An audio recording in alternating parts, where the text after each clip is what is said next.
Well, Doctor, when you go around and talk at Harvard and at Cornell and things like this, what are the questions that seem to be most on the minds of students today?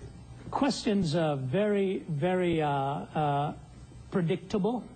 I could take a sheet of paper, Jim, and I'm sure you're experienced enough in this too. If I were to take a sheet of paper before I walked into an auditorium and wrote out 20 questions and you held it in your hand, you can pretty much check them out as they come.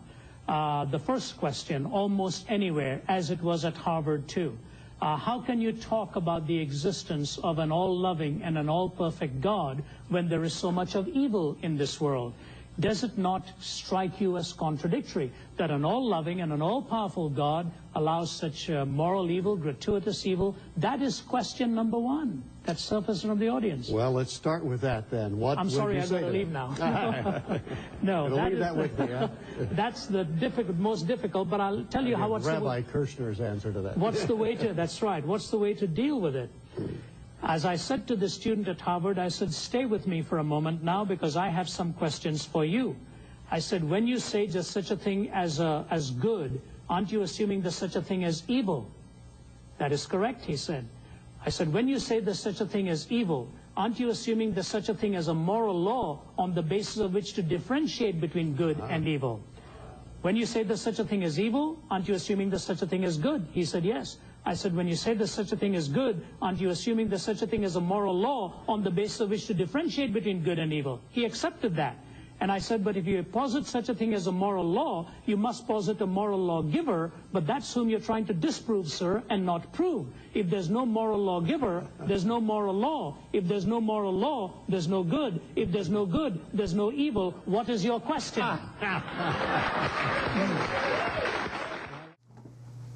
Oh, you atheists are in trouble now, aren't you? No, actually not really. Here's the great thing about dialectic. You'll be able to look at these kinds of arguments, as compelling and as powerful as they might seem, or that you might secretly admit to yourself. Dialectic can cut right through any kind of absurdity. Here's the thing that you need to remember. Remember what the original question was that supposed Harvard student asked. He asked, how can you consider the idea of an all-perfect, all-loving God that allows for evil? Well, the student probably is referring to the problem of evil, as that it basically sums it up in a nutshell. It was Epicurus was one of the first people to document this idea that if it's an all-loving God, then why is there evil in the world? And if there is evil in the world and there is a God, then he must be a bad guy, or at least malicious in some way. We can't say that he's all-loving if he's allowing for people to suffer. But, like people, oh, you like that? I was painting today. But, to get back on track here. But like a lot of people who use this kind of language and do so in a real sort of authoritative manner and trying to drive a point home, you do have this. I have to give the Harvard student credit, because if I was in that situation, if I was under the pressure of being in an auditorium with this supposedly recognized speaker, in front of all my classmates, I probably would have gone along with him step by step as well. And on reflection, his line of reasoning is fine. The idea that if you agree that there's good, then there has to be evil. If there is good and evil, there has to be some sort of theory, or what he called a law, to differentiate the two. And if that's true, then that had to come into being, and you're trying to disprove God. Well, he didn't really try to disprove God, he was just asking a question, but let's assume that he was trying to disprove God. The problem with evil doesn't address theism so much as it addresses the notion of an all-loving God. Now let me pose something to you, and you can accept this or reject this as you'd like. If you reject it, then post a response and argue it. It would be interesting to see. I would say that if God is all-loving, then he is also just and moral. Just as I could say that if your mother is loving towards you, she couldn't be loving and unjust towards you, and loving towards you and immoral towards you. Now, it wouldn't seem like those would be able to go together.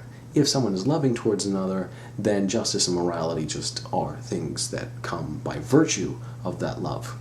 Here's the problem with that. When you look at God, and we want to define God as something that which nothing is above, right? That's as simple as I can make it.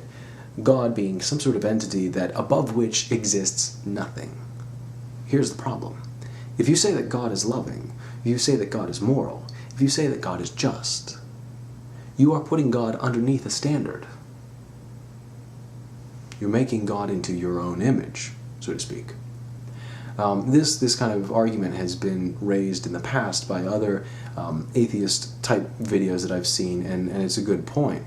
Likewise, this is a point that has been raised to me by one of my professors when we were talking about the nature of God and so forth. And he asked me, Jonathan, is God just? And I said, well, I would hope so. And he said, well, no, it can't be, because as soon as you put that standard above God, it exists, it ceases to be God, you see, because it becomes subservient. It is not all-powerful anymore. It is not omnipotent, that's the one. And so it can't be God.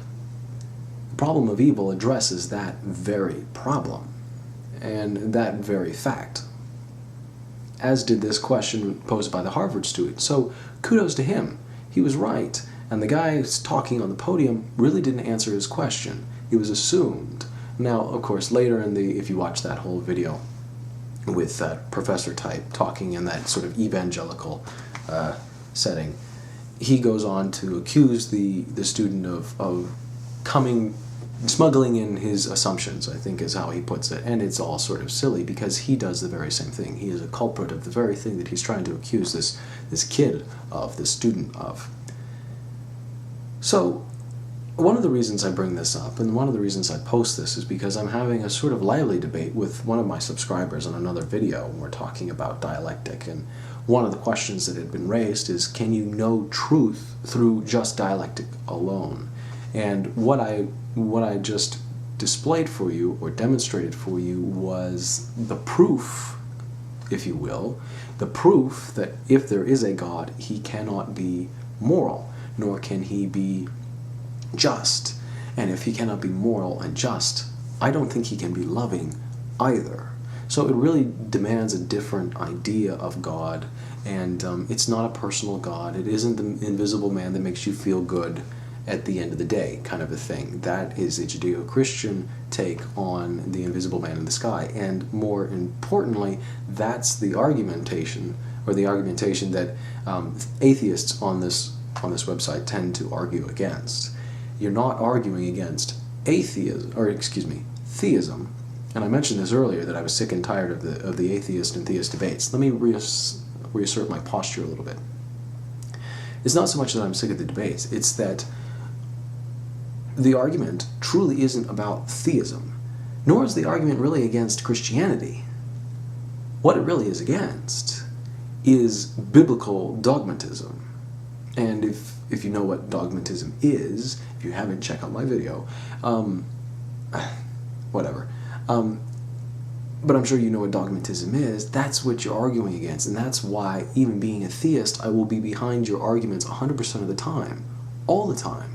That's an interesting position to be in, and I hope that through the use of these videos, or through the viewing of these videos, you get to see the proofs of my own worldview, and that you adopt some of the sense of it for yourself, because the more in tune we are with reality, and the more we're in tune with rationality, the easier things are for us. It's a magical process, but without getting too fluffy and too lighthearted. That's the power of dialectic. You saw it being used abusively, if I could speak, it's late. And I used it to counter it, to defend that gentleman at Harvard, and peace.